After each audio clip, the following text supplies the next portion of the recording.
What's up, everybody? Remington from Impulse Creative, and today we're going to talk about how to create a segment in Drift and how to connect that to a playbook's flow.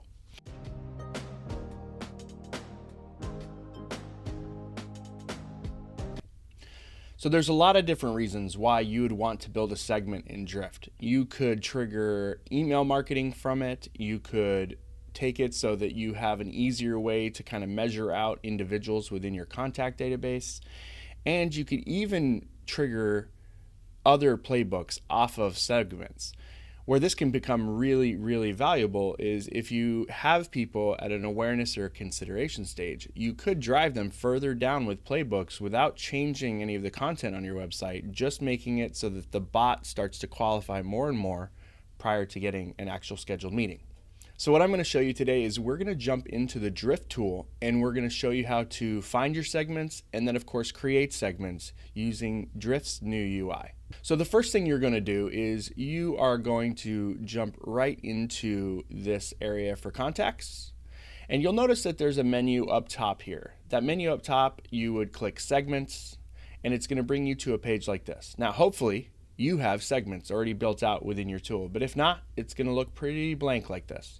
All right, so once you hit the segments tool, you'll be able to filter your contacts off to the right here. Now you can do it by a lot of different things. You can do it by attribute, you can do it by playbook event, you can do it by certain tags that have been added, and you can also do what Drift calls raw events, which are basically specific things that are triggered via the API. It could be if someone logs in, it could be a lot of different things like that. But what we're going to do is we're going to jump into the attribute and the playbook events for the sake of this tutorial. So when you look at the attribute, you're going to have certain people. It might be that their CQL score or their chat qualified lead score is 3. Or it could be that if we scroll down here, you could get everyone that comes into your website from a referral. So maybe from Google, maybe it's from one of your strategic partners, maybe it's from Facebook. It could be a lot of different things. So you see that there's a lot of original UTM source, UTM entrance page, original conversation started.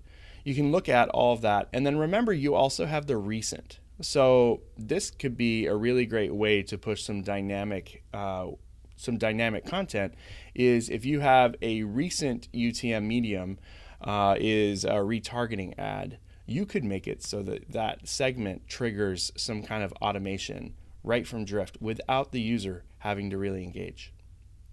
So when we choose our option in here, what you can do is we can choose UTM campaign, and you can go as simple as is present, or you could go into very specifics to a specific UTM parameter.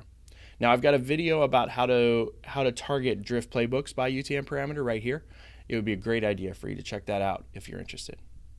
So that's essentially how you'd be able to create a segment. And the cool thing about segments is they're dynamic. So all of your contacts that are in your system would then automatically update as soon as they become eligible based on the criteria of your segment. Now, the other way that we can do segments is we can focus segments based on playbook events. So let's say your first Drift bot goes through and qualifies a prospect as someone who's not a good lead. Maybe you have a bad lead qualifier as a goal, or maybe you just know based on conversations that the person has essentially stepped out. What you can do based on the intelligence of that playbook is you could drop them into a segment that would allow for other bots to trigger or not to trigger. And this is a really powerful thing when you're thinking about qualifying leads and or omitting chat conversations with people that aren't a good fit.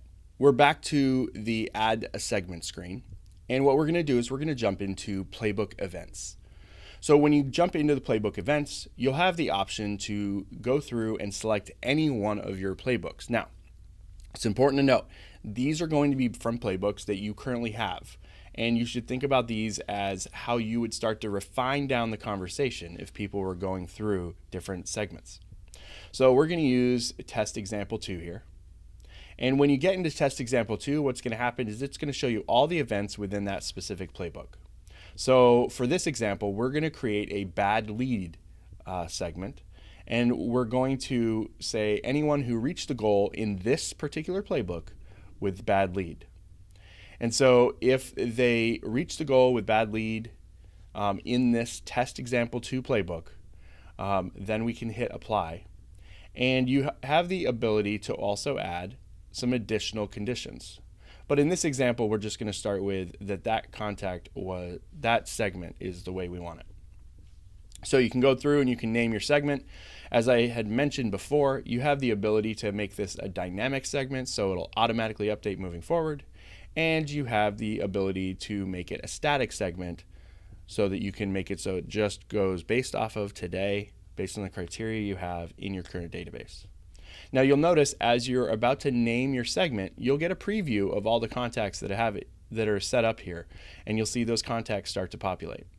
So once you get your segment and everything visually looks the way that you want it, all you've got to do is press test segment, and you can hit save. And what it's going to do is it's going to save that segment as the contacts, and it's going to put in all those people in that list. There's a lot of powerful things you can do with segments.